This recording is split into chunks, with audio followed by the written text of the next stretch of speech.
dia. Dessa vez nós vamos revisar o nosso conteúdo que vimos antes de começar essa quarentena. Nós vimos sobre Brasil e seu espaço. Olha só, o mapa mundi, né? Muitos de nós vemos esse mapa em revistas, livros, comerciais. Aí vem uma pergunta. Olhando assim esse mapa, sem nome nenhum, apenas com cores, você saberia identificar onde se localiza seu país? De cara. Se você falou, se você respondeu que ele é esse aqui, você acertou e está de parabéns. E aí, para falar do Brasil, a gente precisa localizar ele no mundo, saber identificar. Imagina só, eu moro no Brasil e não sei identificar o mapa, aonde ele se localiza no mundo? Observe. O Brasil, ele é o quinto país, não é? Em relação aos outros, em sua dimensão territorial, ficando atrás apenas dos Estados Unidos e Rússia, por exemplo. Ele está localizado em que lado? Lado oeste, e aí ele é chamado de ocidental. Lembrando, meridiano de Greenwich, e aí quem está do lado leste é considerado oriental. Nós também estamos localizados aonde? Em qual continente? América, muito bem. Especificamente, nós estamos na América do Sul. Lembra, a América é dividida em 3. Eu divido ela em América do Norte, América Central e América do Sul. Não pode esquecer mais isso. Inclusive, a gente falava muito assim, olha, lembra quando se faz o campeonato sul-americano? Quais são os países que participam? São os países que pertencem à América do Sul, porque é um campeonato sul-americano. Entendeu? E aí nós temos um mapa, né, que mostra especificamente só a América do Sul. Vemos quem? Brasil, Observe, comparando ele com os outros países, o que é que ele se torna? O maior. Então, ele é considerado um país de dimensão continental, por causa do seu tamanho. Veja, ele é banhado pelo Oceano Atlântico, porém, em relação aos seus vizinhos, apenas 2 não fazem fronteira com o Brasil. Vocês lembram? É o Equador e o Chile, não fazem fronteira com o nosso país. Porém, olha os outros países que fazem parte da América do Sul. Olha para você observar o tamanho do nosso país. Ele faz fronteira com a maior parte. Agora vamos falar sobre os pontos extremos. Esse aí, a gente sempre sabe, né? Eu falava a frase, sabe? Que João Pessoa é o lugar onde o sol nasce primeiro. Como é que eu explico isso?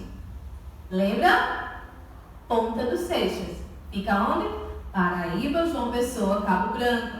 Então, um dos pontos extremos, o ponto leste, está aqui na Paraíba e João Pessoa. Por isso a frase, João Pessoa é o lugar onde o sol nasce primeiro. Porque quando a gente aprende na escola, a gente aprende o quê? Que o sol nasce no leste e se põe no oeste. Então a gente imagina que se ele nasce no leste e nós somos lá pontinha, né, o primeiro do leste, então ele vai ser o primeiro a aparecer. E aí a gente coloca muito nas redes sociais, nos comerciais, essa frase. Então, o ponto extremo do leste está na Paraíba e é o Ponta dos Seixas. O ponto extremo que está no oeste é chamado de nascente do rio Moa, ok? E ele fica onde? No Acre. Já o ponto extremo que está no norte, nascente do rio Ailã, e ele está em Roraima. Já aquele que está no sul, lá no Rio Grande do Sul, é o ponto extremo do Arroio Chuí. E aí a gente não pode esquecer desses 4 pontos extremos. Agora vamos falar um pouco sobre a divisão política, né? A divisão das unidades federativas do nosso país. As unidades federativas, ou estados, né? Eles possuem o quê? Uma administração própria, possuem seu governo, onde o governo ele é colocado através da votação popular. nós temos 26 unidades federativas, mais o Distrito Federal. E aí a gente tem que voltar um pouquinho na história para falar sobre divisão de território do país, né? Ou pelo menos a delimitação desse território, de suas fronteiras. E para falar sobre essa delimitação, a gente fala sobre o Tratado de Tordesilhas, que foi praticamente, né, a primeira divisão territorial do país. Vocês lembram? O nosso país ele foi dividido entre os países de Portugal e Espanha, que assinaram o Tratado de Tordesilhas em 7 de junho de 1494, onde o leste pertenceria a Portugal e o oeste ficaria com a Espanha. Então eles dividem aí, nós temos a primeira divisão, a primeira delimitação também do nosso território. Em seguida, né, falando sobre dentro do território, a gente vai falar sobre capitanias hereditárias, que vai ser a segunda forma de dividir o país, onde o país foi dividido. O lado leste, que pertencia a Portugal, vai ser dividido em capitanias para melhor administrar, ok? E vejam, ó, essas capitanias aqui, essa divisão, ela não seguiu a divisão que nós vemos dos estados. Se você pegar um mapa atual do Brasil e ver, ela não seguiu, não tem nada a ver com a divisão atual. E aí a gente vai falar sobre alguns conflitos sobre território, alguns territórios que nós colocamos, né, que se acrescentou ao país. O primeiro é um conflito com a Argentina. Eles conflitaram em relação à porção oeste do Paraná e de Santa Catarina. Eles queriam essa porção e foi lá durou em 1890 a 1895, ou seja, 5 anos durou esse conflito até que nós conseguimos ficar com essa porção. O segundo conflito, né, um dos, vai ser com a Guiana Francesa, o rio Oiapoque, lá em 1900, né, onde queria-se que esse rio estivesse com quem? Com a Guiana Francesa, mas após vários conflitos, acabamos ficando com esse território. E por último, um bem conhecido é o Acre. O Acre não pertencia ao Brasil, o Acre pertencia à Bolívia. Então, por conta de alguns conflitos, foi-se assinado o Tratado de Petrópolis, lá em 1903. E aí esse tratado, né, concedeu ao Brasil o Acre, mas o Brasil ainda pagou uma indenização à Bolívia. Esses são alguns conflitos sobre território. E para finalizar, gente, essa revisão, eu trago um conceito bem importante, que é sobre soberania nacional, a soberania de um país. Olha só, em linhas gerais, diz respeito à sua autonomia, ao poder político de decisão dentro do seu território nacional, principalmente no tocante à defesa dos interesses nacionais. E observe bem, essa autonomia, esse poder exercido, não é apenas sobre a terra, né, assim que nós andamos desse território, mas em relação também, aéreo, espaço aéreo, uma determinada espaço do mar é concedido a esse país, então pertence a esse país. Nenhum avião, sem estar autorizado, pode entrar em um espaço aéreo, por exemplo, qualquer de determinado país. Não, ele precisa estar autorizado, porque esse país ele faz a vigilância do seu espaço aéreo, como também ele faz a vigilância do seu espaço marítimo, porque ele exerce a soberania. Você queria que alguém chegasse na sua casa mandando? Não, não é? Porque na sua casa tem alguém ou tem algumas pessoas que elas são a cabeça, são os responsáveis por ela. E a sua casa é o lugar de vocês aí. Então vocês não querem que ninguém chegue mandando ou mudando alguma coisa, porque há pessoas que fazem isso. É o território de vocês. Então seria a soberania da casa de vocês. Esse é o exemplo para soberania nacional. Então é isso, 7º ano, Espero que tenham gostado da revisão. Lembrem, nós temos exercício lá no portal do SAI. Espero que vocês façam, ok? Prestem bastante atenção. Até a próxima aula. Oi, gente, aula de ciências agora, mas antes eu queria dizer que eu estou com muita saudade de vocês, tá? Mas por enquanto, nossas aulas serão com esse formato, tá? Em vídeo. Nossas primeiras aulas serão de revisão, de tudo aquilo que a gente já viu no início do ano, tá? Então vamos começar discutindo um pouquinho acerca da atmosfera, tá? O que é basicamente a atmosfera? A atmosfera é uma camada de ar, ou seja, de gases que envolvem a Terra. Só que a atmosfera é dividida em várias camadas, tá? Essas são as camadas da atmosfera. A primeira camada, que é a mais próxima da Terra, a gente chama de troposfera. Essa camada é responsável pelas precipitações, que são chuvas, neves, tá? Então é nessa camada que ocorrem essas precipitações. A próxima camada é a estratosfera. Essa camada é super importante. E por quê? Porque é nessa camada que repousa a camada de ozônio. Qual a função da camada de ozônio? Filtrar uma parte da radiação solar. A próxima camada é a mesosfera. O que a mesosfera faz? Ela protege a gente dos meteoros e dos meteoritos. A próxima camada é a termosfera. Se encontram satélites. Sabe aquele que a NASA manda para o espaço? Pronto, termosfera. É lá que se encontram os satélites e os foguetes também. A próxima camada é a exosfera. Essa camada ela faz fronteira com o espaço sideral. E essas são as 5 camadas que compõem o que a gente chama de atmosfera, que é essa camada de gases que envolve a Terra. Ok? Duas funções super importantes da atmosfera. A primeira é que ela mantém a temperatura da Terra, ou seja, ela funciona como um cobertor térmico. Ela tem essa função de manter a temperatura da Terra, que é super importante, porque o ser humano ele precisa de uma temperatura ideal para sobreviver, assim também como os animais. Tá? Essa é a primeira característica da atmosfera. A segunda característica super importante da atmosfera é que ela filtra parte da radiação solar. Como a gente viu, a camada responsável por filtrar essa radiação é essa daqui, ó, estratosfera, que é a camada que tem a camada de ozônio. A camada de ozônio é super importante porque ela faz exatamente isso. Ela filtra parte dessa radiação solar. Ok? Só que, uma pergunta super importante. Do que é feita a atmosfera? A gente tem 3 gases principais que compõem essa atmosfera.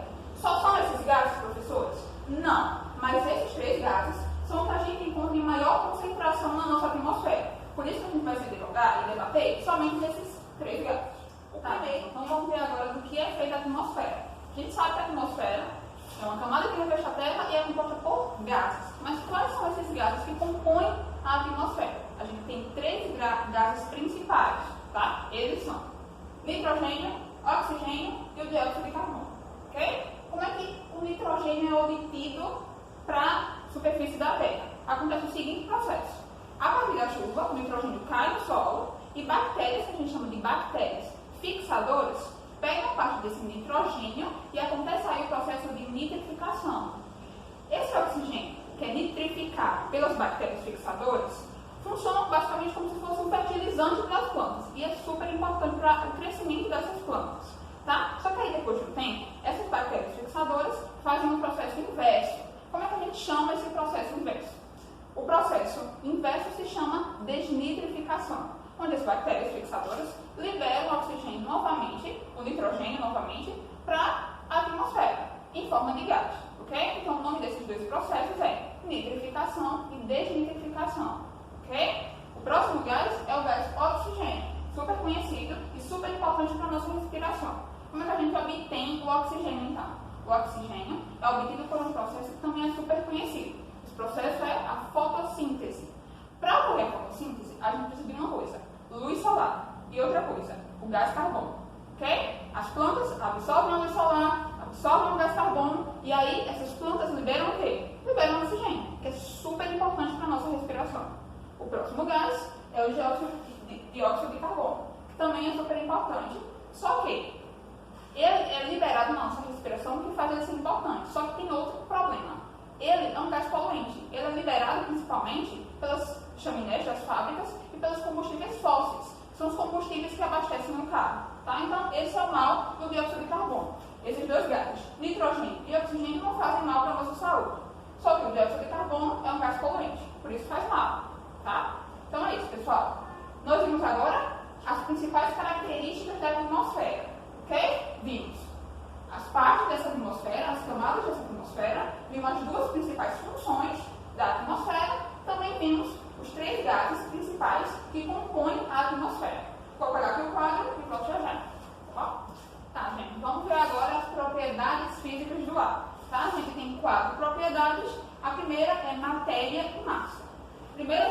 entender o que é matéria. Matéria, como a gente já viu, é tudo aquilo que ocupa um lugar no espaço e possui massa ou volume. E por isso, essa é uma das principais propriedades do ar. Porque o ar, ele ocupa um lugar no espaço e ele também tem massa e volume. Okay? Então, a primeira propriedade é a seguinte: matéria e massa.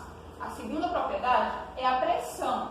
A pressão está relacionada também com a matéria e com a massa. Por quê? A gente consegue deduzir que a atmosfera exerce uma pressão sobre a gente porque ela tem massa. E por isso a gente pode não sentir. Mas a atmosfera exerce sim uma pressão sobre a gente. E a gente tem duas relações com relação à pressão. A primeira é a pressão e a altitude. E a segunda é a pressão e as condições climáticas. A pressão influencia na altitude da seguinte maneira. Como a gente viu, a altitude, como vocês também viram em geografia, a altitude é um ponto fixo, a distância de um ponto fixo até o... Tá, gente, vamos falar agora sobre as propriedades físicas do ar. E a gente tem 4 propriedades. A primeira é a seguinte: matéria e massa. O que é matéria? Primeiro a gente precisa entender o que é isso. Matéria é tudo aquilo que ocupa um lugar no espaço e tem massa ou volume. Essa é a primeira propriedade física do ar. A segunda propriedade tem relação com a primeira, e é a pressão. Por que a pressão tem relação com a matéria e com a massa? Porque a pressão tem sua implicação na massa e no volume do ar. Por isso que a gente não consegue perceber. Mas a atmosfera exerce sim uma pressão sobre a gente. E a gente tem duas relações da pressão com a atmosfera. Primeira é a seguinte: pressão e altitude. E a segunda é a pressão e as condições climáticas. Como a gente pode ver lá em geografia, a altitude é a distância de um ponto fixo até o nível do mar. Porque a altitude tem relação com a temperatura. Quanto mais alta a gente tiver, quanto maior a nossa altitude, menor será a pressão exercida sobre a gente. Quanto menor a nossa altitude, maior a pressão exercida sobre a gente. Ok? Até aí? De novo. Qual é a relação entre pressão e altitude? Quanto maior a nossa altitude, menor a pressão. Quanto menor a altitude, maior a pressão. Ok? Deu para entender? Terceira característica do ar é a resistência. E a gente consegue observar isso facilmente, por exemplo, com um paraquedas. Quanto maior a superfície de contato dessa superfície com o ar, maior a resistência exercida pelo ar. A quarta característica é a seguinte: compressão, expansão e elasticidade, que dizem basicamente a mesma coisa. A gente tanto pode comprimir esse ar, como pode expandir esse ar, e esse ar ele também pode voltar ao seu estado inicial, que é essa característica aqui, ó, a elasticidade. O ar se estica, professora? Quase isso. Ele consegue voltar ao seu estado inicial, quando expandido ou quando comprimido. Ok? Então é basicamente isso, gente. A gente viu hoje sobre a atmosfera e as características do ar. Na próxima aula a gente se delonga um pouquinho acerca da poluição atmosférica. Tá? Não esquece de compartilhar com seus colegas de classe esse vídeo e incentivar eles a assistirem também. Até a próxima aula.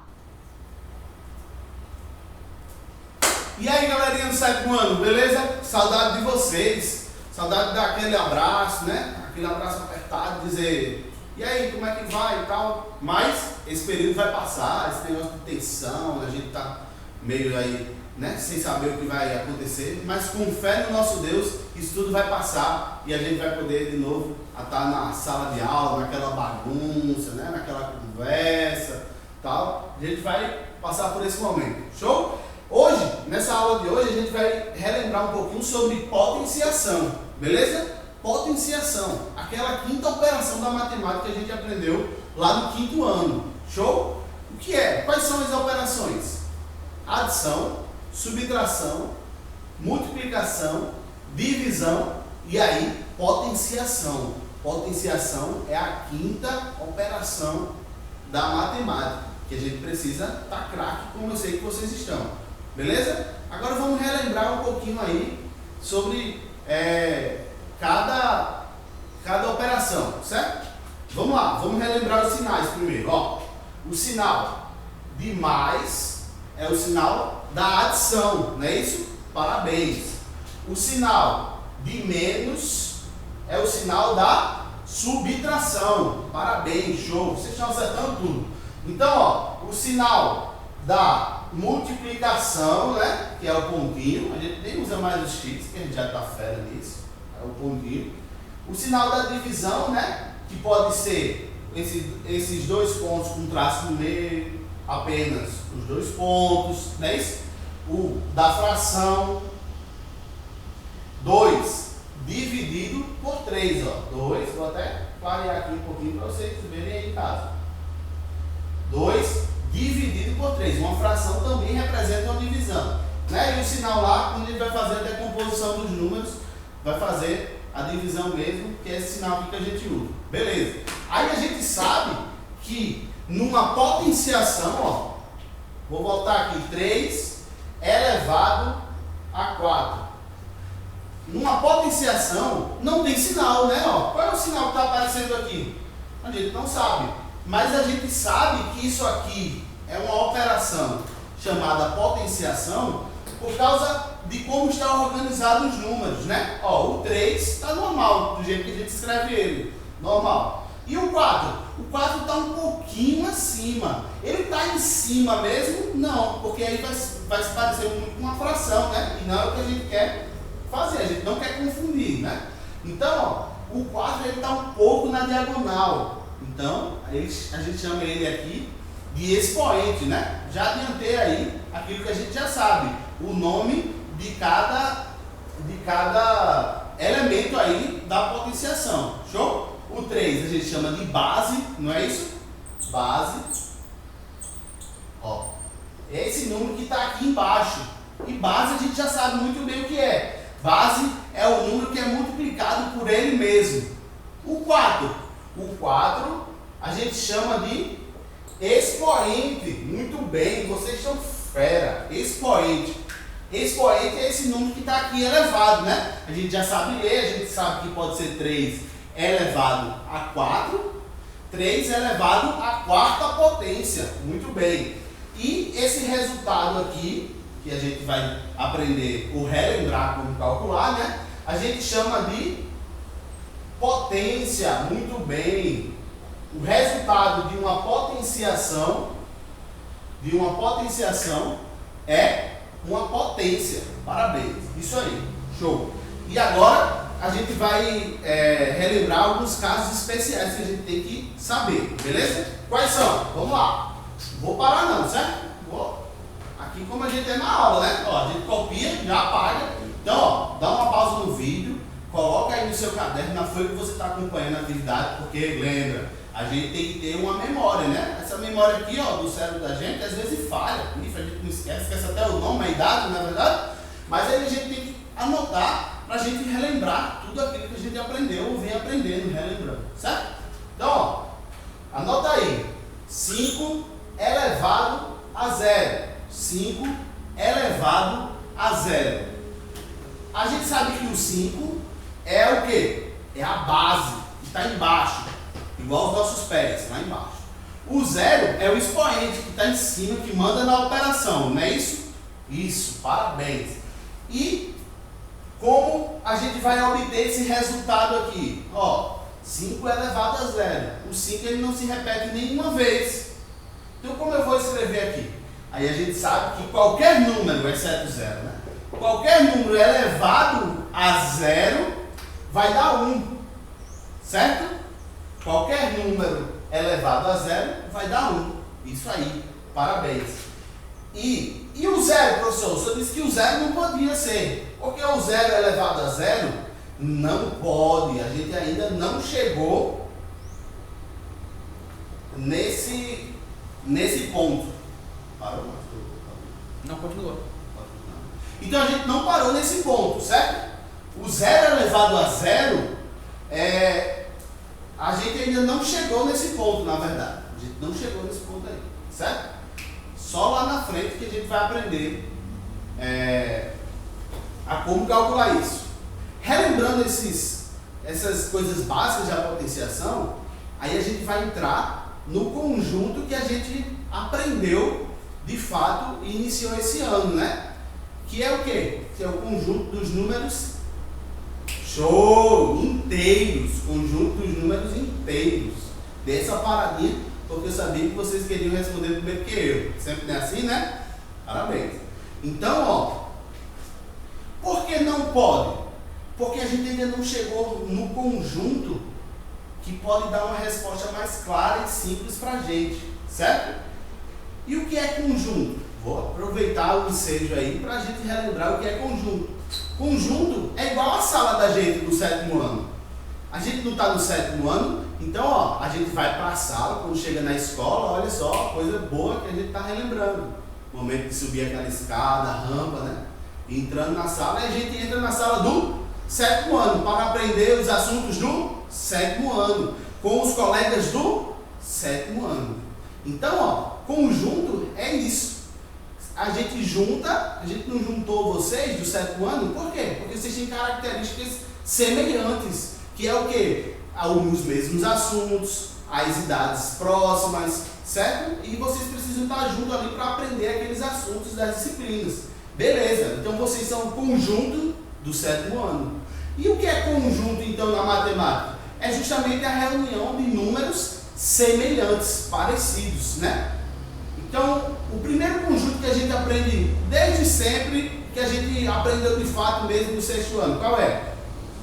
Show! Parei de novo porque eu sabia que vocês iam responder. Números naturais. Os números naturais são o primeiro conjunto que a gente aprende, que é o 0 e todos os números positivos, à direita, né? Para vocês aí é à direita, todos os números positivos. Aí esse ano a gente aprendeu um novo conjunto, que é o conjunto dos números inteiros. O que é o conjunto dos números inteiros? É o número 0 lá no meio agora, e como a gente sabe, vai ter os números naturais dentro deles, dos números inteiros, que vai ser todos os números positivos, e agora os números inteiros, eles reúnem mais números, fica uma coisa mais completa, mais fácil da gente entender,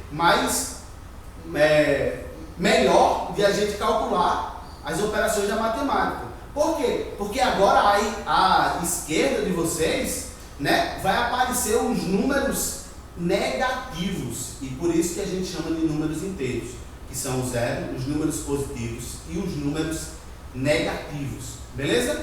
Aí a potenciação no 6º ano a gente já aprendeu, já ficou craque, aí a gente agora vai incorporar na potenciação os números inteiros, assim como a gente relembrou já no início desse ano, as 4 outras operações, adição, subtração, multiplicação e divisão, também com números inteiros. Tem um jogo de sinal, né? A gente aprendeu como é que se faz, jogo de sinal, tudo, show, beleza.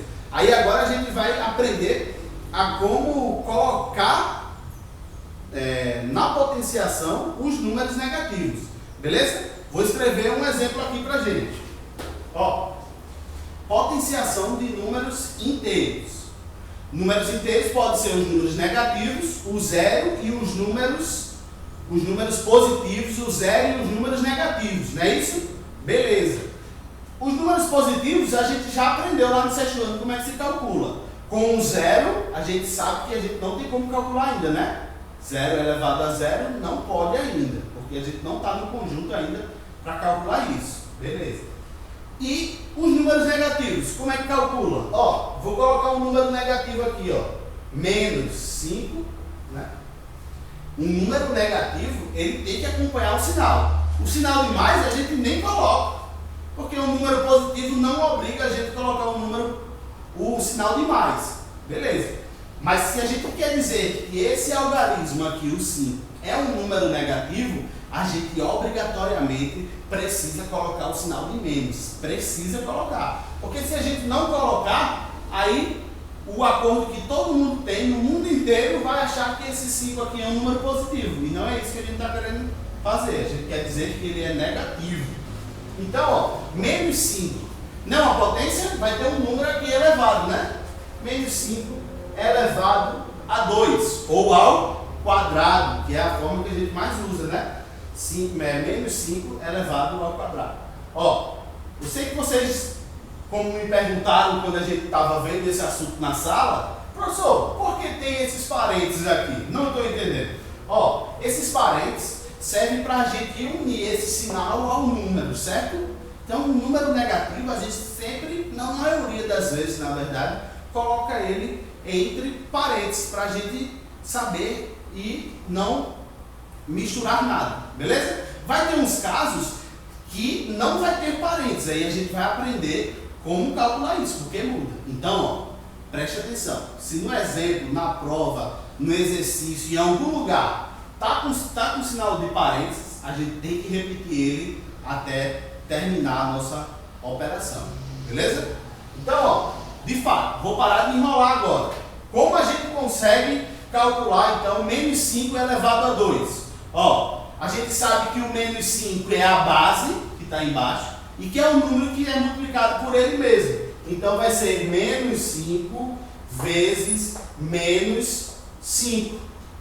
Menos 5 vezes menos 5. Opa, tem uma coisa que a gente já aprendeu. Multiplicação de números com sinais negativos ou positivos, misturados, tudo igual. A gente já sabe como calcular, né? A gente tem que fazer uma coisa que se chama jogo de sinal. Antes da multiplicação ou da divisão, a gente faz jogo de sinal. Então a gente sabe que esse menos com esse menos, menos com menos, vai dar um sinal positivo. Muito bem. Por quê? Porque sinais iguais vai dar um sinal positivo.